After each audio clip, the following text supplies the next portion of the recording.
What's going on, folks? You know how to pull the old time classes off for my Cavs fans and my Clevelanders and my Bone Thugs and Harmony heads. You know what I'm saying? Representing Cleveland all day. 216 to the day I die. You know what I'm saying? Let's talk about the game I witnessed last night, as in game one of the NBA semifinals between the Cleveland Cavaliers and the Atlanta Hawks.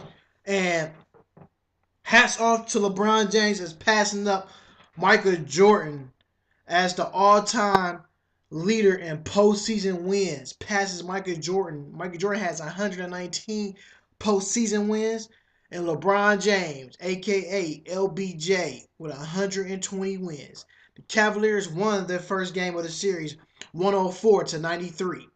Let's get into it. Let's get straight to the facts. LeBron had 25.7 rebounds, 9 assists, 5 steals, and 1 block. And Kevin Love was 17 points, 11 rebounds. Tristan Thompson was huge with 18 points, 14 rebounds. 7 of those rebounds were offensive rebounds. And Kyrie Irving had 21 points. He scored 7 of his 21 points in the fourth quarter. Man, one thing that scares me about the Cavs a little bit every now and then, I know they had a game plan and they were sticking to it.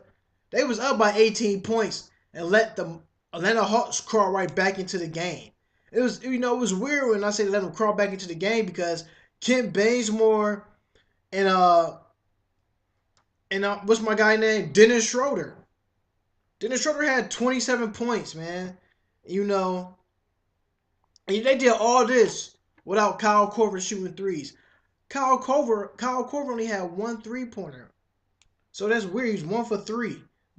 And they still crawl back into the game. The one thing I don't want to take away from the Cavs is when they sit the starters down or your big three, you still gotta find productivity and more scoring, another scoring balance between your bench. So yeah, we know Shannon Fry came off the bench and hit a couple of threes. Dellavedova hit a 3, but you gotta stop turning the ball over. You can't when you get an 18-point lead. You can't get relaxed. You gotta keep your feet on the gas pedal. You have to. You just have this NBA playoffs. This a whole different beast. You know what I'm saying? The series is officially started.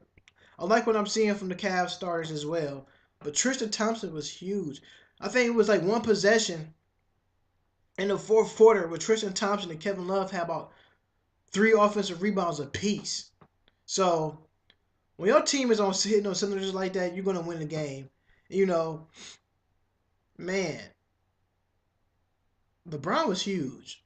I knew the game was over in the first quarter when I seen LeBron hit his first 3. 9 times out of 10, when LeBron hit his first 3-pointer of the game, it's pretty much like, man, it's a wrap. It's like a proven fact that if he hit that first 3, your team gonna lose, because now since he hit one, everybody else start hitting one.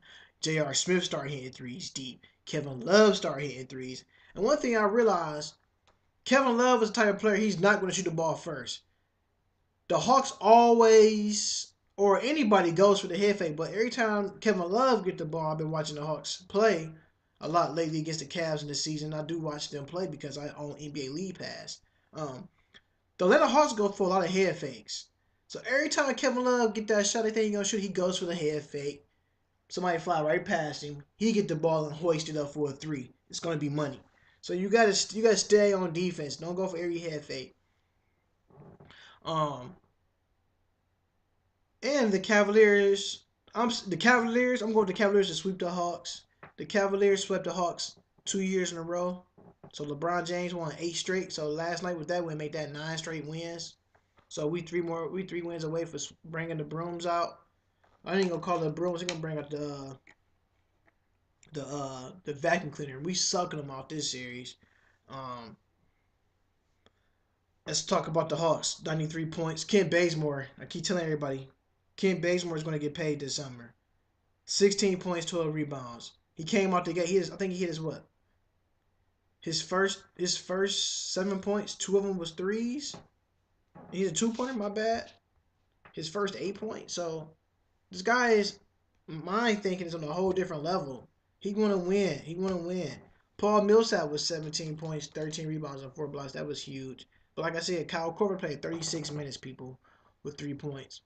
Because the Cavaliers started to lock down on defense a little bit more. Jeff Teague, 2 for 9 from the field. He's 1 for 4 from 3-point line. He had 8 points. He hit one 3-pointer on Kyrie early in the first quarter. They're going to say, nope, not this year. The way y'all playing, the Atlanta Hawks, no to you, Jeff Teague. I got nothing against you, brother. The way you've been playing, Jeff Teague, for the first game of the series, talk about no, not this year. They should be saying, you see last year, you keep playing like that, it's gonna be last year over again with another sweep. So one thing you're gonna do, you don't want to talk to a team that's on a mission. So right now the Cavaliers are on a mission. They want the rings bad. And you can tell they want the rings bad the way they've been playing. So, and like I said, another person, he been disappointing me the whole playoffs. That's Al Horford. 10 points with 6 rebounds, 4 for 13 shooting. He's still having a terrible playoffs. Get off the 3-point line. You got shooters, and I see if you had no shooters, yeah, that's a different story. But you have shooters. Stay off the 3-point line. You don't need threes. Go back into the paint and be a banger. Grab rebounds. You becoming more finesse now. We don't need a finesse power forward / center. Get back into the paint and own the boards. If you keep playing like this, you definitely going to get swept. And the crazy thing is, we're going to beat you game 2 Wednesday night. Then we're going to sweep you guys Sunday night when you already at home. So if you keep playing like that, you definitely going to get swept. So, like I said, I'm picking the Cavs in game 2 to win. I'm home on their floor. It's hard to beat the Cavs on their floor. LeBron want to win 10 straight. That'd be 10 straight. If he win this one, that'd be 10 straight wins versus the Hawks. What can you say? Because every night, it's not going to be your night. Cavs, I'm looking for the Cavs to go up 2-0. You know, Cleveland all in 2-1-6. Man. And the other game that everybody seen last night, they keep talking about, OKC Thunder and the San Antonio Spurs. Kawhi Leonard, the claw, dog. 14.7 rebounds, 2 steals, and 2 blocks. Kawhi Leonard brings it every night, man. He bring it. So I know the Spurs gonna have to open up their checkbooks this summer because he's gonna get paid too. Defensive Player of the Year, 2 years in a row running. And he got some good mentors on this basketball team, showing him the ropes how to do things.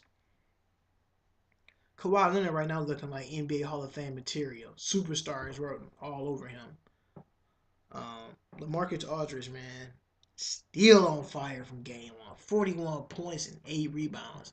41 points, man, 38 minutes. Balling. I know Danny Green with 9 points, 3 for 11. Yeah, and people never say Danny Green. Danny Green is a streaky shooter. You know, like I said, one game he have a good game. He scored 17 points. Then he'll bounce back to the next game or the game 2 following that. He followed that game up with 9 points. And he was 3 for 11.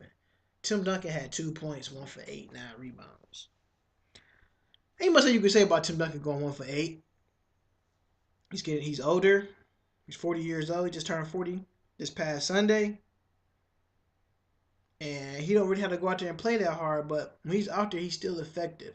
He still grab you 9 rebounds, still get you a couple of blocks. But Tim Duncan, come on, God. 2 points is unacceptable from a future Hall of Famer. I don't care if somebody say, well, it's Tim Duncan, you know what you're talking about. But still, you the starting center out there. You got me 2 points. I know you can score more than that. I don't care if Serge Ibaka and Steven Adams on you. I know you got some tricks in that bag. So, Patty Mills had a good game 1. So he followed game 2 up. Hey, throughout the game, in the fourth quarter, Patty Mills was 0 for 6. You know, this is a guy who shoot a lot of threes and keep the Spurs into the game. He was 0 for 6. You know, and he was 0 for 6. It ain't nothing you can say. He was 0 for 6. So that's the person you're looking to come off the bench to keep Tony Parker fresh. He didn't contribute to do anything. And what the Thunder did yesterday, Steven Adams was huge. 12 points, 17 boards. Steven Adams was huge, grabbing all the rebounds, keeping Tim Duncan off the glass. Um, he brings it, man. He plays with that intensity, man. He plays with that fire, man. You know, a lot of players don't play with fire and intensity every night. Some players just go through the mix and emotions, but Steven Adams play hard every night. Um, One thing too, Russell Westbrook. I knew this. I knew the Thunder was gonna bounce back when Russell Westbrook put up 27 points, 7 rebounds, and 10 assists. Man, Russell Westbrook plays as edgy, a chip on the shoulder. This is the same guy who didn't get no college scholarships to college. So you like when players play with that edge and that fire and just got that chip on their shoulders because they play hard, man. They want to win. They don't back down from nobody. He goes from 0 to 100 quickly. I'm not gonna say real quick, but quickly. So the gas he keep his foot on the gas pedal, so he never lets up.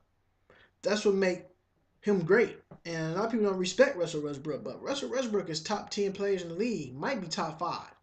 Um, Kevin Durant with 28 points, 7 rebounds, and 4 assists. The Durantula, or you want to call him Slim Jenkins. Hey, where you say, even though the score would say they won by 1 point, I don't care if they won by a half a point or a tenth of a point. A win is a win at the end of the day, and them guys brung it. But for them to win this series, I know game 3 and 4 is back in OKC. If OKC find a way to win 3 and 4, the Spurs will be in trouble.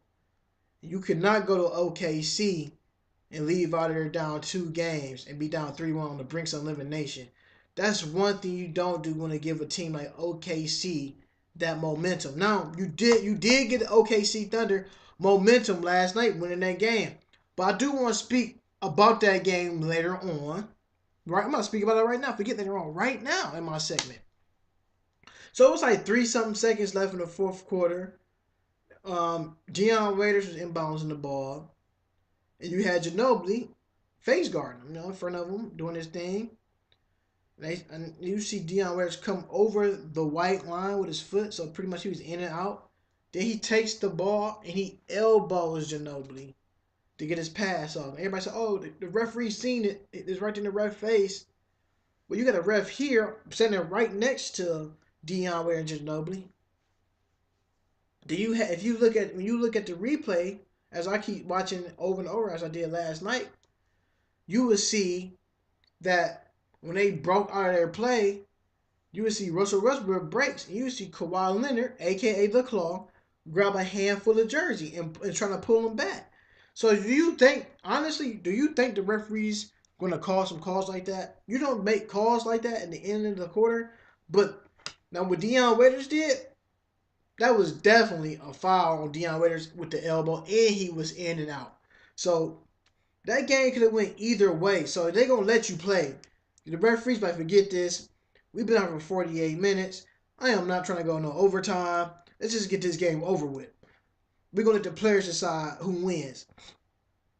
Because when you play street basketball or at your local neighborhood gym room or outside courts, only players don't call fouls. They just play and go through the motions. Only time when players start calling calls when the game is tied up 15-15. They know the next point win, they gotta come off the court. That's when everybody start calling foul. So, they're looking for that type of role, that vice versa. There's no referees in playground basketball or at your local rec that you play in the league. But other than that, I'm looking for OKC to win game 3. What's that Wednesday night? I'm looking for them to win game 3 Wednesday night. So it's a possibility that OKC could pull this out at home. They could probably win the next 2. If they do, the Spurs gonna be in trouble. You already know. Till next time, it's Tay Wiz. Follow me on Twitter at TAE_WIGGS for all your latest scores and information about NBA. Holla one.